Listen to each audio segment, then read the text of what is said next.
बिस्मिल्लाहिर्रहमानिर्रहीम। अस्सलाम वालेकुम नाज़रीन, आप यूट्यूब चैनल देख रहे हैं। मैं इमरान खान हूँ। ख़बरें बहुत इंपॉर्टेंट हैं, लेकिन जो उनमें और हैं भी बहुत सारी, तो उनमें जो सबसे अहम है वो मैं आपके सामने रख देता हूँ।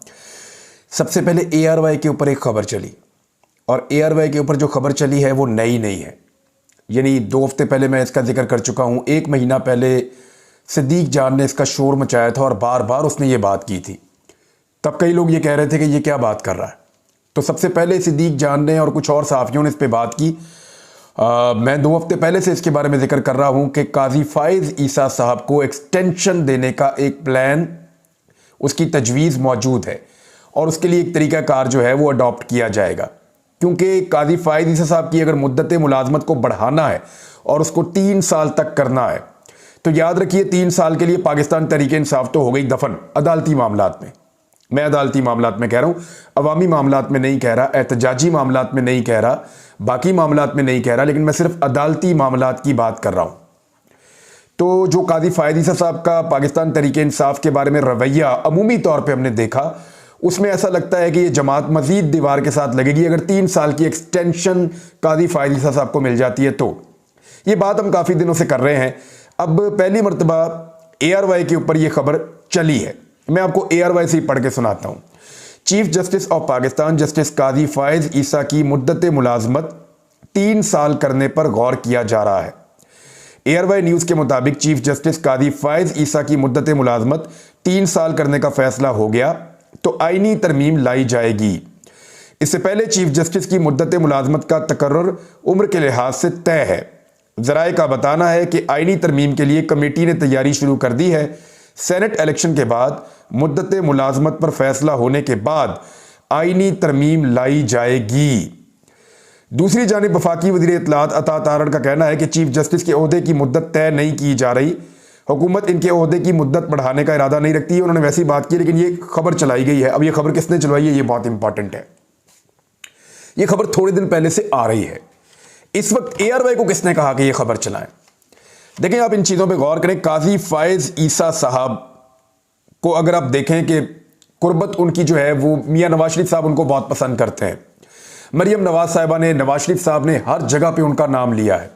उनके चीफ जस्टिस बनने से पहले उनको मुतनाज़ बना दिया, क्योंकि वो पॉलिटिकल लोग हैं, हर जगह पे काजी फ़ाइज़ ईसा साहब का नाम लेते थे। फिर काजी फ़ाइज़ ईसा साहब जब से जज बने हैं तब से उन्होंने जितने इकदाम किए उनका बराह रास्त फ़ायदा PMLN को, शरीफ ख़ानदान को हुआ है। कोई माने या ना माने, हुआ है। प्रैक्टिकली ग्राउंड पे आपने देखा इमरान खान जो है उनके लिए हालात मुश्किल से मुश्किल होते चले गए। अब देखें ये तरमीम होगी कैसे, अगर ये होगी तो कैसे होगी, जरा इसके ऊपर आप गौर कर लें। 224 का नंबर चाहिए होता है कौमी असम्बली में 2/3 अक्सरियत के लिए।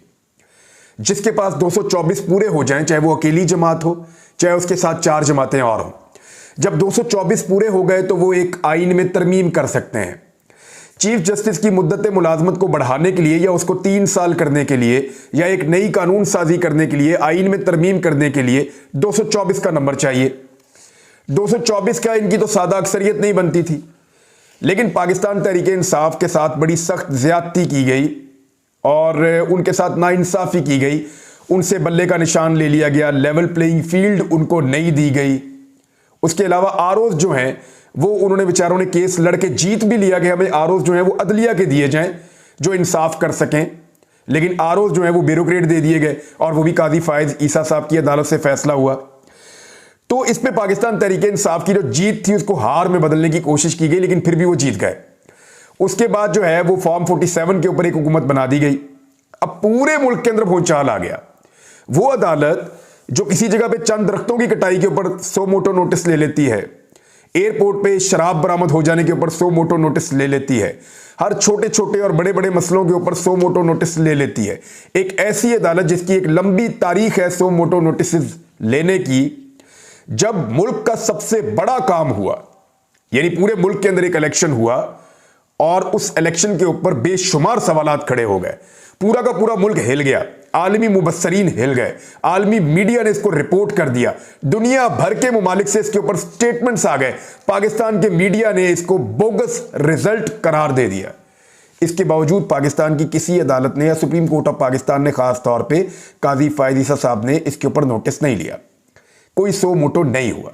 हालांकि अगर किसी चीज पे इस मुल्क में सो मोटो होना चाहिए था, जो सबसे जरूरी था, वो अवामी मैंडेट जिसकी बुनियाद पर पाकिस्तानी 5 साल गुजारते हैं, उसकी तौहीन या उसके छिन जाने के ऊपर या उसकी चोरी के ऊपर नोटिस होना चाहिए था।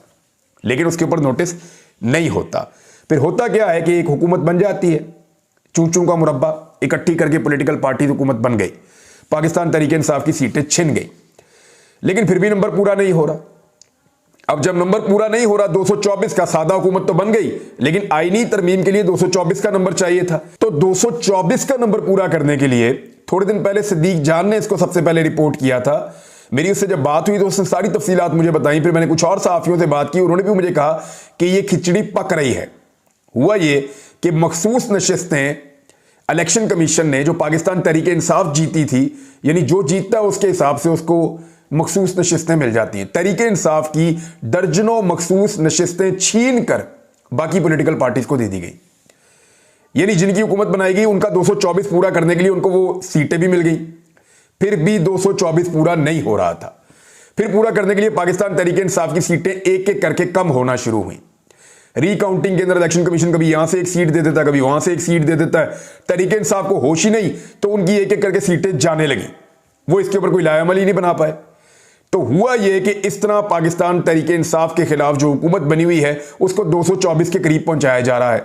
अब ज़िमनी इलेक्शन आ रहा है, उसके लिए भी एक धांधला तैयार है। जिस तरह आसिफा भुट्टो जरदारी को बगैर मुकाबले के सारे बंदे गायब करके बिठा के धांधली और जोर और ताकत के बलबूते के ऊपर उनको मुंतखब करवा दिया बिला मुकाबला, तो इस तरह एक सीट और ले ली। ऐसे ये सीटें पूरी करके कोशिश की जाएगी कि 224 का फिगर पूरा हो जाए और फिर वो कानून साजी की जा सके। अब अगर ये कानून साजी होती है तो याद रखिएगा कि इसके बेनिफिशरी काजी फायद ईसा साहब हैं, उनकी मुद्दत मुलाजमत बढ़ जाएगी अगर ये होती है एयरवाई की खबर के मुताबिक, या इससे पहले जो लोग ये खबर दे रहे थे तो बेनिफिशरी हो जाएंगे। तो फिर इनके जो अपने फैसले थे काजी फायद ईसा साहब के, उनको लोग किस नजर से देखेंगे, ये बहुत बड़ा नुक्ता है। काजी फायद ईसा साहब के अपने फैसले, जिसमें पाकिस्तान तहरीक इंसाफ को शिकस्त पे शिकस्त होती है और मुस्लिम लीग नून का फायदे पर फायदा होता है, और उन फैसलों के नतीजे में मुस्लिम लीग नून जो हुकूमत बनाती है वो 2/3 अक्सरियत के पास पहुंचाई जाती है, और फिर उसका फायदा काजी फायद ईसा साहब की एक एक्सटेंशन की सूरत में हो जाता है। तो फिर अल्टीमेट बेनिफिशियरी कौन हुआ, यानी किसका फायदा हुआ? ये बहुत बड़ा सवाल है जो आने वाले दिनों में पूछा जाएगा। अभी जो मखसूस नशिस्तों वाला मामला है खैबर पख्तूनख्वा से, वो आएगा सुप्रीम कोर्ट में भी आएगा, पूरे मुल्क से आएगा। जब यह मामला सुप्रीम कोर्ट ऑफ पाकिस्तान में पहुंचेगा तो फिर इस मामले को काजी फायद ईसा साहब सुनेंगे। अब अगर काजी फायद ईसा साहब को 2/3 अक्सरियत और वो जो कानून साजी होने जा रही है उस सिलसिले में फिर शक की नजर से देखा जाएगा कि काजी फायद ईसा साहब अगर फैसला दे देते हैं पाकिस्तान तहरीक इंसाफ के हक में, तो फिर 2/3 अक्सरियत नहीं मिल सकती, और 2/3 अक्सरियत नहीं मिलेगी तो फिर एक्सटेंशन वाला कानून भी नहीं बन सकता, तरमीम भी नहीं हो सकती। लेकिन अगर फैसला पाकिस्तान तहरीक इंसाफ के खिलाफ दे देते हैं तो 2/3 अक्सरियत मिल जाती है और एक्सटेंशन वाले जो है वो आइन में तरमीम भी हो जाती है। तो फिर काजी फायद ईसा साहब को दोबारा उनके फैसले को शक की नजर से देखा जाएगा। तो इसका अब हल क्या है? इसका एक हल तो यह भी है कि काजी फायद ईसा साहब और कम से कम वो 3 जजेस जो इसके बेनिफिशरी हैं, यानी 3 साल काजी फायद ईसा साहब के, मंसूर अली शाह साहब के 3 साल, फिर जस्टिस अफरीदी साहब के 3 साल, ये 3 जजेस इसको ना सुने केस को। ये मुतालबा भी हो सकता है कि 3 जजेस इस मखसूस नशिस्तों वाले केस को सुने ही ना, बाकी जजेस इसके ऊपर डिसाइड कर ले, तय कर ले कि क्या ये जो कानून है या ये जो मखसूस नशिस्तों वाला मामला है ये पाकिस्तान तहरीक इंसाफ को मिलनी चाहिए या उनके मुखालिफिन को मिल जानी चाहिए या किसी को भी नहीं मिलनी चाहिए, क्या होना क्या चाहिए। बाकी जजेस सुन लें ताकि जो एक कन्फ्लिक्ट ऑफ इंटरेस्ट वाला मामला है वो इसके अंदर ना आए। बहरहाल ये चलता रहेगा, इसके ऊपर हम बात करते रहेंगे, लेकिन लोग इसको ऐसे रिपोर्ट कर रहे हैं कि बिल्ली थैले से बाहर आ गई है। जो कुछ भी आज तक काजी फायद ईसा साहब की अदालत से हुआ, अगर काजी फायद ईसा साहब को ये असेंबली एक एक्सटेंशन दे देती है तो फिर ये सारा कुछ शक की नजर से देखा जाएगा कि शायद इस एक्सटेंशन के लिए ये सब कुछ हुआ है जो कुछ भी पाकिस्तान तहरीक इंसाफ के साथ काजी साहब की अदालत से हुआ था। खबरें और भी मैंने आपसे कहा था बहुत बड़ी बड़ी है। एक खबर जो कमीशन बनाया गया उसके ऊपर, एक तो जो पाकिस्तान बार कौंसिल बिल्कुल खामोश थी, बोल ही नहीं रही थी, लोगों ने बहुत बयानात दिए, लोगों ने कहा बोल क्यों नहीं रही। जब 6 जजेस ने खत लिखा तो फिर बड़ी देर के बाद सबसे आखिर में जो स्टेटमेंट है वो पाकिस्तान बार कौंसिल का आया था। अब अचानक ही बोल पड़ी है जैसे ही कमीशन बना है। उन्होंने कहा जी कमीशन मंजूर है, बिल्कुल ठीक है। काजी फायद ईसा साहब के इस्तीफे का मुतालबा मुस्तरद करते हैं और कमीशन को मंजूर कर लिया फौरी तौर पे। ये नहीं पाकिस्तान बार काउंसिल, क्योंकि यहाँ पे जो ग्रुप है वो आसमा जहांगीर ग्रुप है। हालांकि आसमा जहांगीर साहबा की सोच इससे बिल्कुल मुख्तलिफ थी, लेकिन ये ग्रुप ऐसा लगता है कि एहसन भून साहब के और आजम नज़ीर तारड़ साहब के पूरी तरह कंट्रोल में चला गया है। कुछ दोस्त जो मेरे वकला हैं बड़े सीनियर, वो मुझे मिले और उन्होंने कहा कि आसमा जहांगीर ग्रुप अब वो रहा नहीं और इसकी बका के लिए ज़रूरी है कि ये आइन और कानून के तहफ़्फ़ुज़ के लिए खड़ा हो। हमें ऐसा लगता है कि हम PMLN की B टीम बन गए हैं। तो ये बात सच है और इस तरफ से हर वो वकील गुजर रहा है जो आइन और कानून की बालादस्ती चाहता है और एक अच्छे खासे आसमा जहांगीर साहबा के ग्रुप को इस्तेमाल किया जा रहा है। अब आ जाए आप इस बात के ऊपर कि पाकिस्तान तहरीक इंसाफ ने यह ऐलान कर दिया है कि जजेस के खत के मामले पर जो इंक्वायरी कमीशन तश्कील दिया जा रहा है उसको हम चैलेंज करेंगे। और वफाकी काबीना ने इस्लामाबाद के 6 जजों के खत की तहकीकात के लिए साबिक चीफ जस्टिस ऑफ पाकिस्तान तसद्दुक जिलानी साहब पर मुश्तमिल 1 रुकनी जो कमीशन बनाया था उसकी मंजूरी दी थी। अच्छा, ना सिर्फ मंजूरी दी बल्कि उन्होंने एक और चीज भी कही थी। उन्होंने ये जो कुछ भी जजेस ने लिखा और कहा इसको उन्होंने मुस्तरद भी किया। यानी एक तरफ काबीना जो है वो इन चीजों को मुस्तरद कर रही है, दूसरी तरफ एक कमीशन भी बना रही है, यानी अपना डिस्प्लेयर शो भी कर रही है। वो कह रही है हम इससे खुश नहीं है, ये ठीक नहीं हुआ, और साथ में कमीशन बना रहे हैं। तो हुकूमत ने तो अपनी राय पहले ही दे दी, तो हुकूमत का बना हुआ कमीशन क्या करेगा? और हुकूमत जो TORs बनाएगी वो अपनी राय के मुताबिक बनाएगी। और TOR के अंदर क्या होता है ये आप सब जानते हैं। काबीना ने इंक्वायरी कमीशन के TOR की भी मंजूरी दे दी है। TOR के मुताबिक इंक्वायरी कमीशन जजेस के खत में आयद करदा इल्जामात की मुकम्मल छानबीन करेगा। कमीशन तयन करेगा कि ये इल्जामात दुरुस्त है या नहीं, क्या कोई अहलकार बराह रास्त मुदाखलत में मुलव्विस था। ये एक बहुत अहम सवाल है। यही एक TOR है कि बराह रास्त। अब ये जो बराह रास्त वाला मामला जो है ना, मैं यहीं पे इसको छोड़ देता हूं, लेकिन आप सब बहुत समझदार हैं। ये TOR के अंदर एक चीज शामिल की गई है।